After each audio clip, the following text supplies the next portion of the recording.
오늘 묵상한 장은 시편 90편입니다. 오늘 본문의 말씀을 통해서 살아계신 하나님을 만나고 은혜의 보좌 앞에 담대히 나가 때를 따라 돕는 은혜가 있기를 원합니다. 시편 90편은 이제 시편 전체가 총 5권으로 되어 있는데 바로 모세 오경의 그런 배열과 같습니다. 그래서 이제 시편 90편부터 106편까지 이 내용은 제4권에 해당되죠. 그래서 민수기 내용하고 지금 일치한 내용입니다. 민수기는 우리가 잘 알겠지만 이제 40년 광야 생활 속에서 이제 방황하고 고난의 그런 어떤 시간들을 보내고 있는 그런 내용들이 민수기에 잘 기록되고 있죠. 그래서 오늘 시편 90편 표제어를 보면은 하나님의 사람 모세의 기도 이렇게 표현을 하고 있습니다. 그러니까 지금 시편 150편 내용 중에 가장 오래된 시편이 바로 시편 90편이 되겠죠. 그런데 그 모세 앞에 또 뭐라고 표현하고 있습니까? 하나님의 사람. 그래서 성경에는 하나님의 사람이라고 이렇게 거론된 자들이 여럿이 소개가 되고 있습니다. 그 중에 한 사람이 모세예요. 그래서 하나님의 사람 모세의 기도, 이 내용이 1절부터 17절까지 기록되고 있는데 전체 구조를 보면은 이제 인생들은 유한한 존재지만 하나님께서는 영원한 존재가 되겠죠. 그래서 유한한 인생들이 영원하신 하나님 앞에 긍휼을 호소하는 내용이 시편 90편입니다. 크게 세 부분으로 나눌 수 있는데 1절부터 6절까지 이 내용은 하나님의 이제 영원하신 하나님과 유한한 인생의 그런 한계를 말씀하고 있는 것이 1절부터 6절까지 내용이라면 7절부터 12절까지는 하나님의 진노 하에 인생이 얼마나 가련한가. 그래서 진노하신 하나님과 그리고 가련한 인생에 대한 내용들이 7절부터 14절까지 기록되고 있습니다. 남은 12절까지, 그래서 남은 13절부터 17절까지 이 내용은 하나님 앞에 긍휼을 호소하고 있는 내용입니다. 자, 1절 보시겠습니다.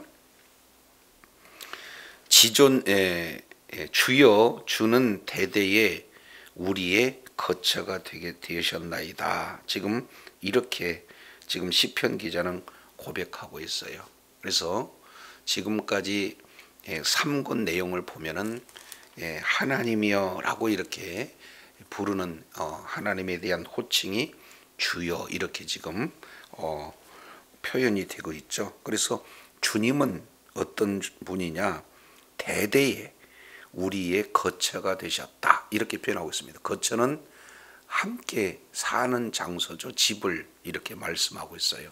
그러니까 늘 우리 주님과 함께 사는 분이 우리 주님이시다. 시편 기자는 지금 고백하고 있어요. 그래서 하나님과 함께 산 자가 하나님을 향해 지금 기도하고 있는 내용을 말하고 있죠.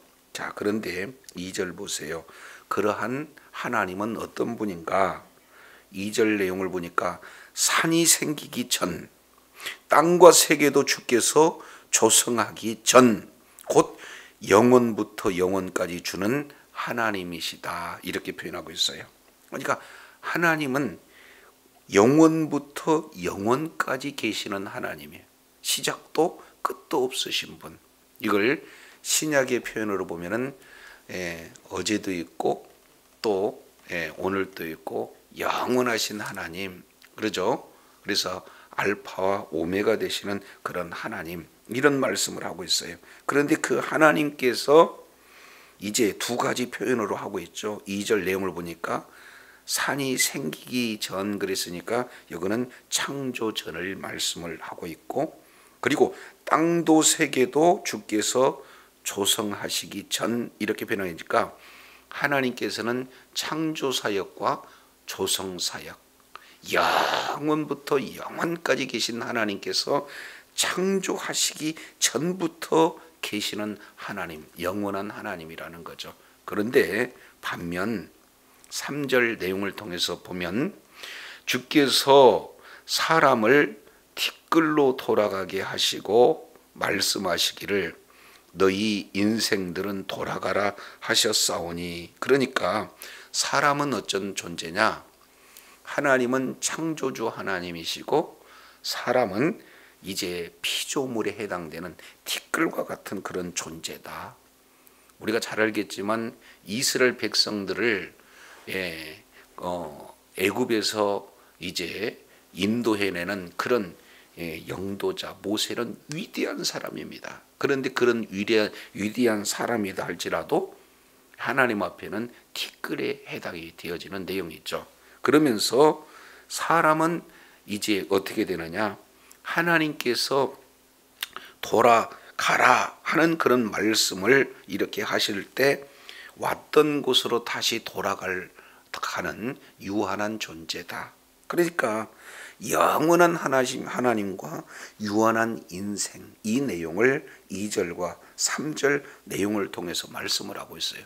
그러니 유한한 인생은 이제 영원한 하나님 앞에 의지할 존재고 하나님의 인도함을 받는 그런 어떤 존재라는 것을 대조하면서 이렇게 말씀을 하고 있는 것을 보게 되어져요. 이스라엘 백성들이 광야 방황하는 그런 모든 시간이, 근데 그들이 사는 그곳이 어떤 장소입니까? 사람이 살 수 없는 곳, 먹을 수 있는 내용이 하나도 있지 않는 그런 곳. 그럼에도 불구하고 40년 동안 그들이 광야 생활을 진행했을 때 생존할 수 있는 내용은 이러한 영원한 하나님 안에 계실 때, 하나님의 보호와 하나님의 인도함 가운데 있을 때 살아갈 수 있었던 거죠. 그래서 오늘 유한한 인생이 정말로 광야를 살아갈 때 영원하신 하나님 의지할 때 비로소 이렇게 살아갈 수 있는 그런 직접 체험했던 모세가 지금 이렇게 묘사하고 있는 것을 보게 됩니다. 그러면서 이어서 4절 이렇게 표현을 하고 있죠. 주의 목전에는 천년이 지나간 어제 같으며. 사람들에게는 천년 그러면은 뭐 셀 수 없는 아주 그냥 오랜 기간을 이렇게 말하고 있지만 주님의 눈에는 이것은 천년이 긴 그 시간이다 할지라도 지나간 어제 같다. 그런 내용이에요. 그냥 순식간에 지나가는 내용이죠. 또 한 가지 더, 밤의 한 순간 같을 것이다. 이렇게 표현하고 있습니다. 그러니까 하나의 점에 불과하죠. 자, 이처럼 하나님 앞에는 천년이 짧은 그런 어떤 기간이 되어져요. 자, 그러면서 5절 좀 더 구체적으로 표현합니다. 주께서 그들을 홍수같이 쓸어가시나이다.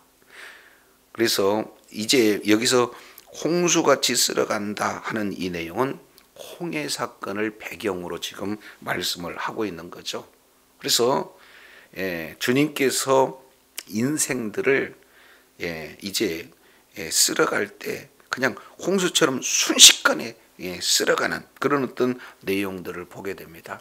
이제 바로 군대들이 이스라엘 백성들을 추적해서 홍해 가운데 들어왔을 때 어떻게 됩니까? 한순간에 그들을 쓸어가는 그런 부분들을 이렇게 보고 있어요. 그러면서 인생들에 대해서 이렇게 얘기합니다. 자, 크게 이제 세 가지 내용으로 표현하는데 5절 내용을 보니까 이런 말씀을 해요. 자, 그들은 잠깐 자는 것 같다. 그러니까 잠깐 자는 수준에 불과하다는 거예요. 인생은.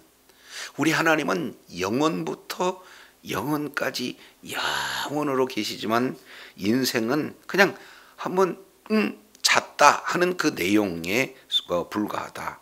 두 번째, 아침에 돋는 뭐 같다? 불 같다. 여기서 아침에 돋는 풀이라고 하는 것은 우리나라의 표현이 아니라 광야에서의 지금 풀을 이렇게 표현해요. 그러니까 광야 내용을 보면은 온도차가 심하죠. 그래서 낮에는 매우 덥고 밤에는 춥습니다. 그러니까 그런 기온차 때문에 이슬이 맺어요. 그래서 아침에 이제 풀은 아주 파릇파릇하게 생기 있는 그런 어떤 시간이 되어지지만 6절 내용을 보니까 풀은 아침에 어떻게 해요? 꽃이 피어 자라납니다. 그러니까 그런 이슬을 머금을 때 아주 이제 급속하게 자라서 꽃이 피기도 해요. 그러나 이제 한낮 땡볕을 지나고 저녁 때가 되어지면은 다 말라 시들어지는 그런 어떤 모습과도 같죠. 그래서 인생은 잠시 잠깐 꿈을 꾼 듯한 그런 어떤 모습이고, 그리고 아침에 꽃을 피웠으나 저녁에는 시든 그런 풀과 같은 존재, 꽃과 같은 존재다라는 것을 지금 시편 기자가 말하고 있어요. 그만큼 이제 유한한 존재를 이렇게 표현을 하고 있습니다. 자, 그러면서 하나님과 인간을 이렇게 대조해서 인간이 얼마나 유한한가, 인간의 한계를 지적하고 있다면, 자, 7절부터 내용을 통해서 보면은 뭐라고 이렇게 표현을 하고 있습니까? 12절까지 하나님께서는 계속해서 그 짧은 인생들을 향해서 진노하고 계시다 하는 부분들을 말씀을 하고 있어요. 자, 광야 40년 동안 한마디로 광야 40년을 표현을 하라 그러면은 진노의 시간이었다, 이것을 볼 수가 있어요. 자, 7절 내용을 보니 우리는 주의 노에 소멸되었다. 그리고 주의 분내심에 놀랐다. 그래서 여기에서 노와 분내심 이런 내용들을 말씀하고 있는데, 노라고 하는 것은 원문 내용을 보면은 콧김 이렇게 표현하는 거예요. 그러니까 하나님께서 진노하심이 이제 겉으로 드러나는 표현을 노했다. 그래서 하나님이 진노하시니까 모두들 다 지금 소멸되었어요. 없어지는 내용이 됩니다. 그리고 분냄심이라는 것은 아예 그냥 그 진노하심이 내면에 지금 불불 끓고 있는 그런 어떤 상태, 아직 노로 표출되어지지 직전 이런 어떤 상태예요. 그래서 하나님이 분내시고 하나님께서 노했을 때 모두들 다 떨고 소멸되어지는 그런 40년 광야 생활의 모습들을 보게 되어져요. 왜 진노하십니까? 원인이 8절 내용을 통해서 보면 주께서 우리의 죄악을 주 앞에 놓으셨다. 그러니까 쫙 펼쳐놓은 거예요. 시장에서 상품들을 진열해 놓듯이 우리의 모든 죄악, 말씀에서 벗어난 모든 죄악 하나하나를 다 이렇게 전시해 놓는 그런 어떤 모습과도 같습니다. 그런데 8절 우리는 그 죄를 어떻게 하냐면 은밀하다 이렇게 표현한 거예요. 은밀한 죄, 그게 주의 얼굴빛 가운데 두셨다.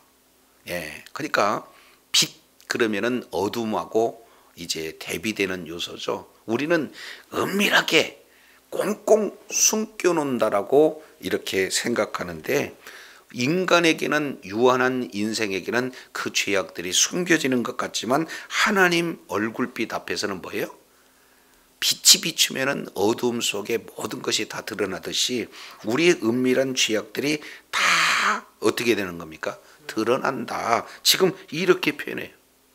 그러니 하나님이 이렇게 진노할 수 있을 수밖에 없는 것은 영원하신 하나님 앞에 모든 죄악들이 지금 다 노출된다는 겁니다. 그래서 지금 7절 8절 진노 앞에서 떨 수밖에 없는 그런 인생을 말씀을 하고 있다면 9절 10절 이 내용은 인생들이 일평생 살면서 그 보내는 그런 인생은 어떤 거냐? 진노 안에 있다는 거예요. 9절 보면 아까 이렇게 말씀하십니다.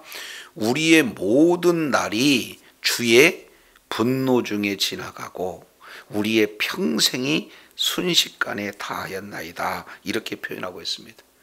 어떻게 하면 하나님을 기쁘게 할까? 어떻게 하면 말씀대로 살까? 라고 다짐을 하고 살아가지만 실제 삶의 내용을 통해서 보면은 하나님이 진노할 수밖에 없는 그 가운데서 살고 있는 것이 우리의 인생의 모습이다. 이 부분들을 말씀하고 있어요. 그러면서 더더욱 10절 보세요. 우리의 연수가 70이고 강건한다 할지라도 80이에요. 그런데 그 연수의 자랑은 뭐다예요? 수고와 슬픔뿐이다. 인생이 수고하고 슬픔뿐이 없어요. 그런데 그것조차도 신속하게 이제 가서 날아간다. 이렇게 지금 표현을 하고 있는 것을 보게 됩니다. 인생은 너무 짧아요. 근데 짧은 그 인생 가운데도 죄악 가운데 있음으로 말미암아 하나님의 진노 가운데 사는 것이 바로 인생의 모습이다. 그래서 수고와 슬픔뿐이고 짧은 인생인데도 그조차도 하나님의 진노 가운데 있는 살아가는 모습이 사람들의 모습이라는 거죠. 자, 그러면 왜 이런 삶을 살까요? 그게 11절에 이렇게 답하고 있습니다. 누가 주의 노여움의 능력을 알 것이며 또 누가 주의 진노의 두려움을 알리까? 그러니까 실제 하나님의 진노에 대해서 안다는 거예요? 모른다는 거예요? 모른다는 겁니다. 하나님이 이렇게 진노하고 그 진노하는 그 능력이 이렇게 두려운 내용이다라는 사실을 안다면 죄악 가운데 살지 않았을 텐데 대부분은요, 내가 지은 죄를 하나님은 모르신다. 사람들은 모른다. 숨기면 그냥 된다 하는 그런 어떤 잘못된 그런 지식, 하나님께서 진노하시는 하나님이라는 사실을 모르니까 죄악 가운데 빠지고 하나님의 진노를 자초하는 그런 인생이 모두들 다 그런 삶을 산다는 거예요. 그러니 얼마나 이게 두려운 일인지 몰라요. 이 내용을 사도 바울은 로마서 3장에 아주 정확하게 말씀을 하고 있는 것을 보게 되어져요.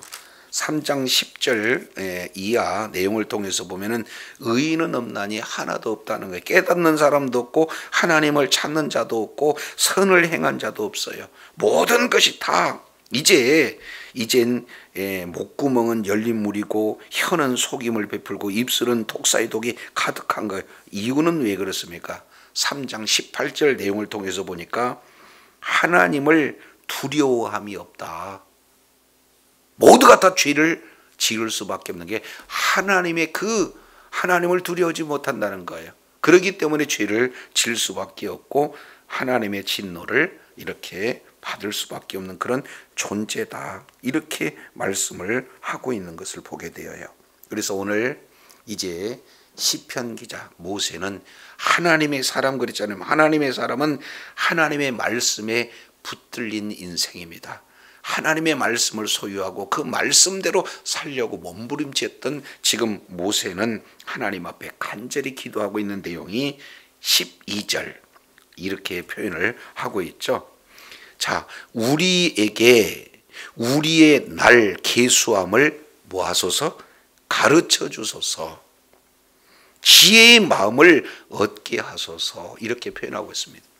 그러니까 지금 우리에게 지혜의 마음을 주시되 그 지혜로 뭘 이렇게 깨닫게 해달라고 그러냐?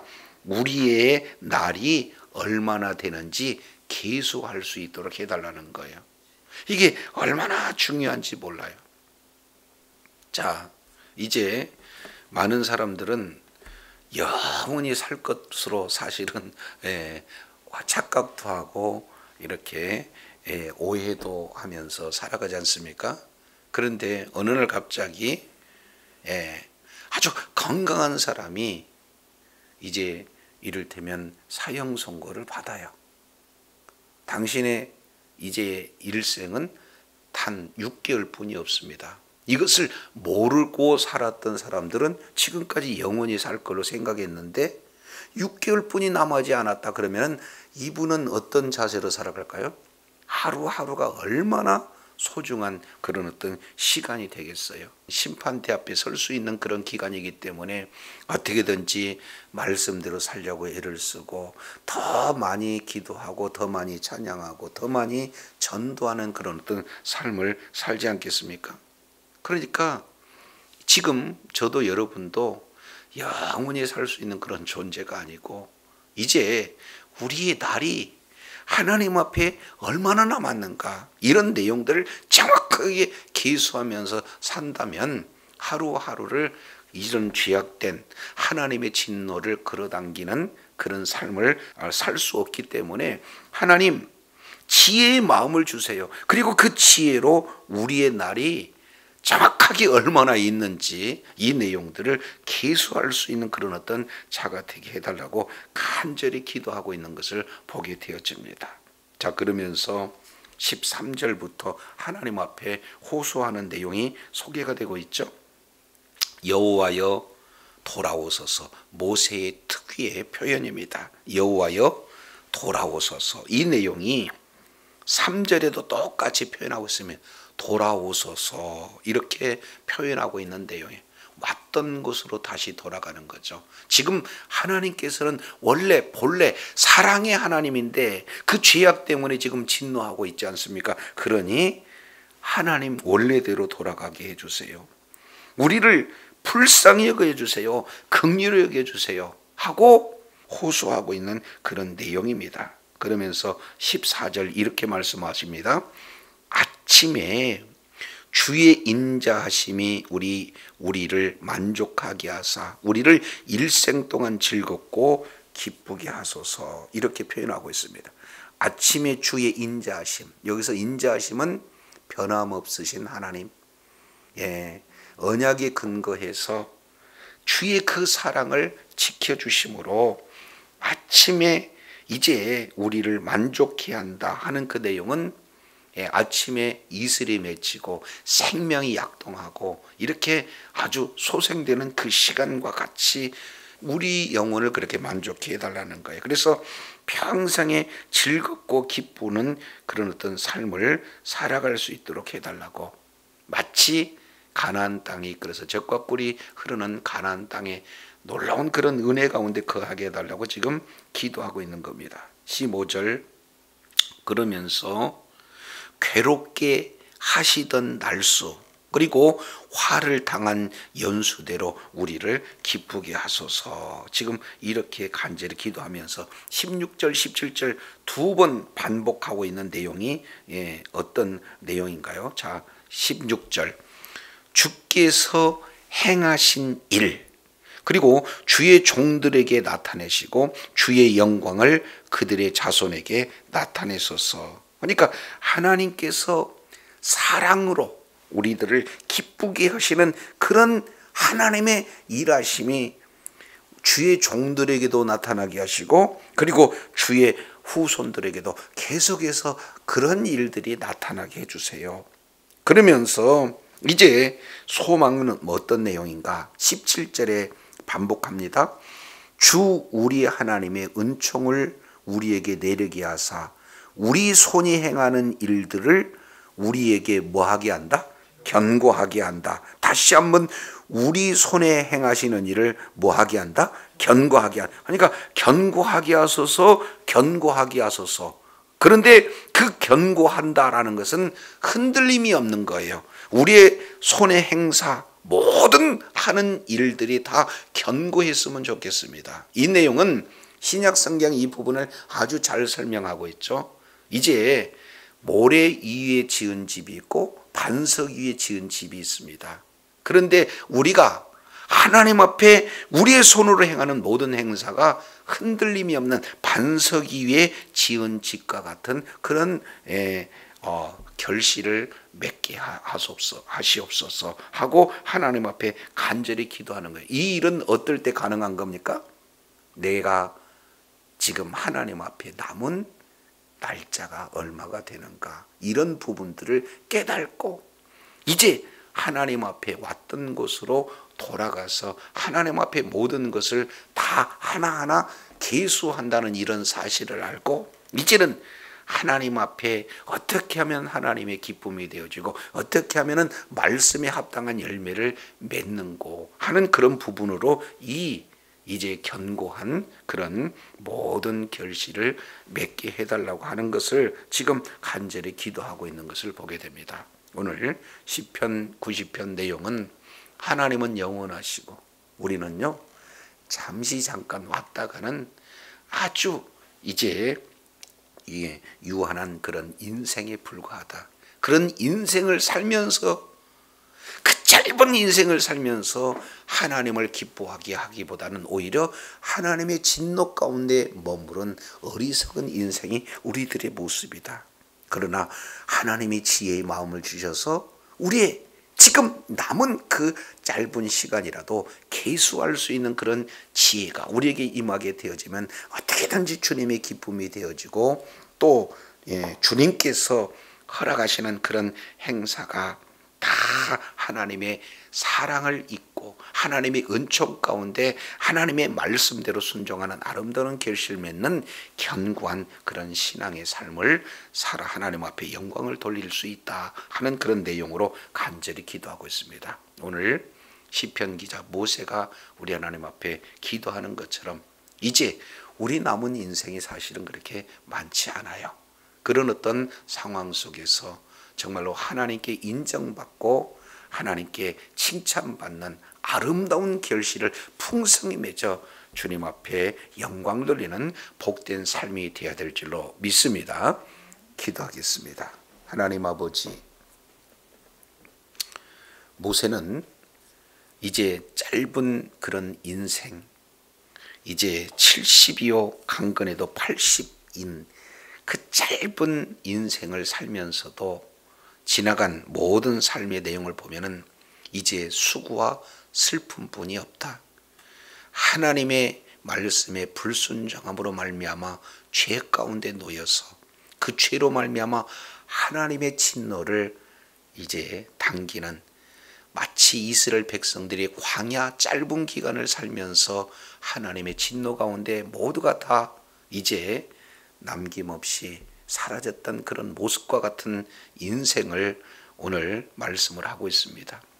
이제 정말로 하나님께서 지혜를 주셔서 우리들의 남은 연수를 계수할 수 있고 그런 하나님이 얼마나 진노하심이 두려운 일인지를 깨닫고 남은 여정을 하나님의 보시기에 합당한 결실을 맺는 그런 삶을 살게 해달라고 간절히 기도하고 있는 것처럼 오늘 주어진 삶 가운데 이제는 죄악에서 벗어나 주님이 기뻐하시는 그런 삶의 아름다운 결실을 맺어 주님이 기쁨이 되어지고 또 주님께 영광 돌리는 복된 은혜 가운데 거하게 하여 주옵소서.